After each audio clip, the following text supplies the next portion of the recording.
If you care deeply about history and you value the kind of knowledge that actually protects future generations, I want you to listen closely to this entire episode and subscribe to Atten Recounts right now, because what we are about to cover is rarely discussed even among serious historians. Most people think of World War II in terms of weapons, troop movements, and political turning points, but buried beneath all of that noise is a quiet agricultural story that still shapes food security today. Once you understand it, you will never look at a seed, a garden, or wartime planning the same way again. What most viewers do not realize is that food, not firepower, determined whether nations could endure a long war. By 1940, governments already knew that industrial agriculture was fragile. Supply chains were vulnerable to bombing, blockades, and fuel shortages. The solution was not only rationing, but something far more forward-thinking, preserving seed diversity in physical form. Seed pods, not just loose seeds, became a strategic asset. This is where the real story begins. By the early years of the war, Allied governments understood a critical truth. Stored food runs out, but seeds regenerate food indefinitely if protected correctly. Agricultural ministries across Britain, the United States, and parts of occupied Europe quietly prioritized seed preservation. They favored seed pods over processed seeds because pods naturally shield seeds from moisture, pests, and mechanical damage. This was not folklore or tradition. It was applied agricultural science based on pre-war research. Seed pods from crops like beans, peas, okra, flax, and certain brassicas were dried whole and stored in cool, dark, low-humidity environments. These pods acted as natural vaults. In the event of bombing, displacement, or famine, a farmer could plant directly from a pod and restore food production within a single growing season.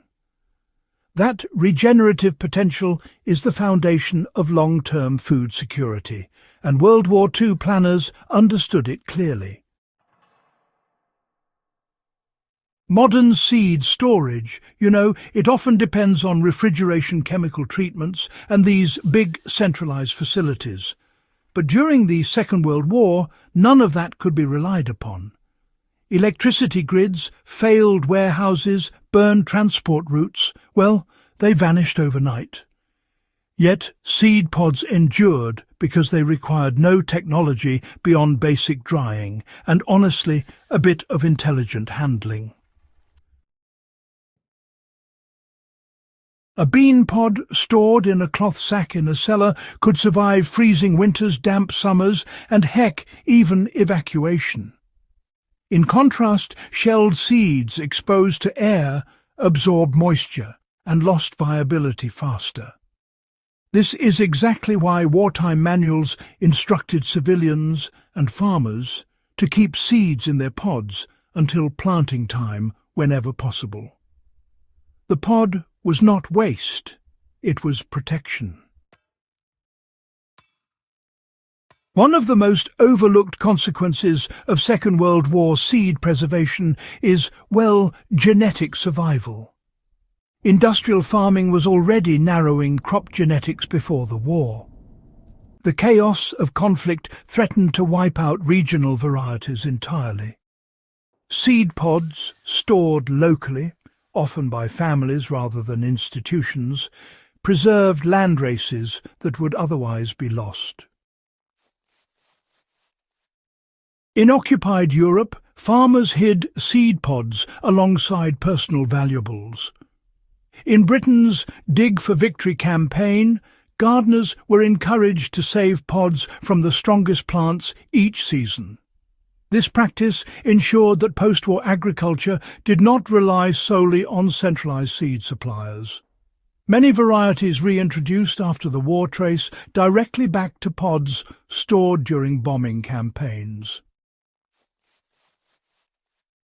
This is not just historical curiosity. The logic still applies, you know. Anyone serious about food resilience should rethink how they store seeds. Instead of stripping pods immediately, allow plants to fully mature and dry naturally. Store pods intact in breathable containers like paper envelopes or cloth bags, and, well, keep them away from light and excessive heat. A practical example is beans. Instead of shelling them after harvest, leave them in the pod and hang them in a dry shed or spare room. When planting season comes, shell only what you need. The same applies to peas, okra, radishes and certain herbs. This method reduces spoilage risk and honestly preserves germination rates longer than many modern approaches. Today's food system is, well, efficient but brittle. Climate instability, fertilizer shortages and geopolitical disruption have made centralized agriculture increasingly vulnerable. You know, WWII planners faced similar pressures and responded with decentralization and regeneration. Seed pods were a low-tech solution to a high-stakes problem. For historians, this reframes the war as not just a military struggle, but a biological one. Survival depended on understanding life cycles, soil health, and generational thinking. For survivalists, it is a reminder that resilience does not come from gadgets, but from knowledge passed down and applied consistently. The real power of WWII seed pods is not that they fed people during the war, but that they fed people after it. They allowed societies to rebuild without starting from zero. Fields could be replanted. Local food systems revived quickly. Genetic diversity remained intact. This is what long-term food security actually looks like, and it is why seed pods deserve far more attention than they receive. If this kind of overlooked history matters to you, subscribe to Atten Recounts and share this episode with someone who still believes food security is a modern invention. The past already solved many of the problems we think are new.